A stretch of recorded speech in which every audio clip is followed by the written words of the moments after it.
Hello beautiful souls, welcome to my channel Mystical Honey. So today we are going to do a general reading on what does the person in your mind thinks and feel for you. So think of the person in your mind and take their name 3 times and we will see what are the energies you are dealing with right now. What does the person think of you?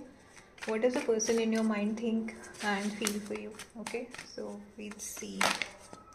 Okay, the person is right now thinking emotionally they are drained of dealing with everything. This can be even your energy that you are tired of dealing with things, and you know every day you are like just one more step and you will go through it, and that is what you should be actually doing so that you can keep going in your life without giving up. You might be feeling left out in the cold and nobody is there to understand you, hear you, or you cannot express yourself to anybody. People have closed their doors on you and you are not able to express yourself. That is what is also running in your mind.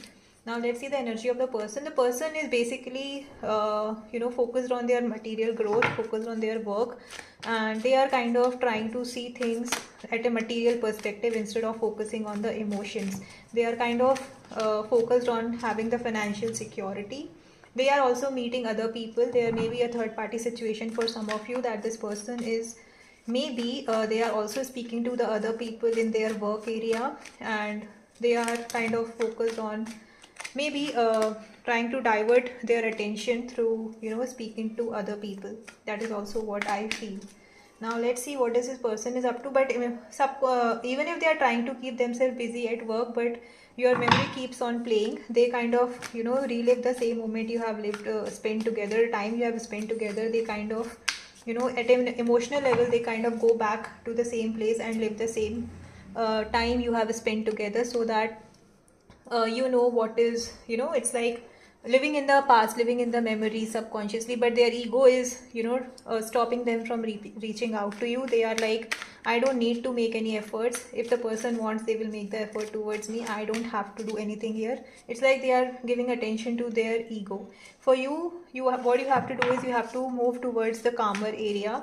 You are done with this emotional turmoil, feeling of left out, and now it's time for you to move towards what brings you peace instead of being again in the same chaotic situation. Okay, so it's time for you to focus on your growth, focus on your peace, and you will definitely have a celebration coming in your life.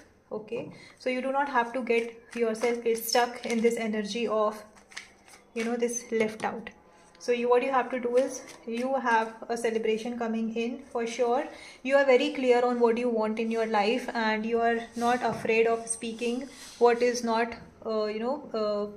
is for your own good or for your own growth. You are not kind of afraid of being open about what you are going through and what you want to deal with in your life and what is not acceptable. So you are kind of very clear. You have set the boundaries wherever it is required, and that's a very good thing. Bottom of the deck we have the Page of Wands. It also says that you need to focus on your creativity, on your work, and try to get some new innovative ideas. If you are having, try to work on it. Okay, so that's the reading, guys. The person in your mind is mainly focused on material thing to distract themselves. They are also talking to other people, but at the same time at an emotional and subconscious level they still cannot get out of the time they have spent with you, and they kind of keep on replaying the old time, or the maybe visiting the old places where you have spent time with them. Okay, so that's the reading, guys. If you have liked it, please subscribe to my channel for daily tarot insights. Bye bye.